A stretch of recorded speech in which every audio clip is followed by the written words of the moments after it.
అందరికీ ముందుగా భోగి శుభాకాంక్షలు. ఈరోజు నేను మా ఇంట్లో భోగిని ఎలా సెలబ్రేట్ చేసుకుంటాను అనేది ఈ వీడియో అనమాట.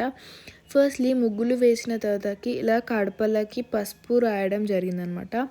సో, ఆ తర్వాత గొబ్బెమ్మలు తీసుకొని పెట్టడం జరిగింది. మేము ఈ 3 డేస్ పెడతామనమాట. లైక్ భోగికి, సంక్రాంతికి అండ్ కనుమకి.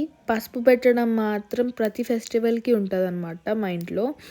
సో, తర్వాత మమ్మీ ఇక్కడ దేవుడికి ప్రసాదం తయారు చేసింది. అదే బెల్లమన్నం చేసుండే.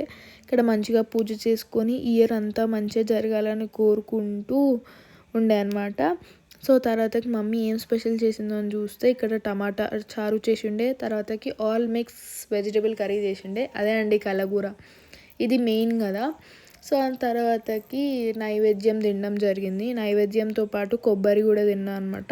ఇది కూడా నైవేద్యమే కదా.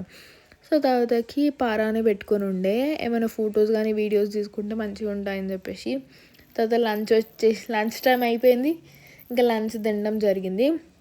మేము సంక్రాంతికి గారెలను మురుకులు చేస్తాం. మీ సైడ్ ఏమంటారో చెప్పండి. తర్వాతకి స్టార్మాలో సంక్రాంతి వేడుక అని ఒక షో స్టార్ట్ అయితే అది చూడడం జరిగింది. చాలా రోజుల తర్వాత వీళ్ళిద్దరిని ఆన్ స్క్రీన్ చూడడం మళ్ళీ. తాతకి ఏదో వీడియో షూట్ చేసుకుంటున్నా అని చెప్పేసి షూట్ చేసుకుంటూ ఉండే. తాతకి ఇంకా లాస్ట్కి ఏం చేసినా రేపటికి ముగ్గులు ఏమేయాలని చెప్పేసి ముందే డిస్కషన్ చేసుకుంటూ ఉండే అనమాట.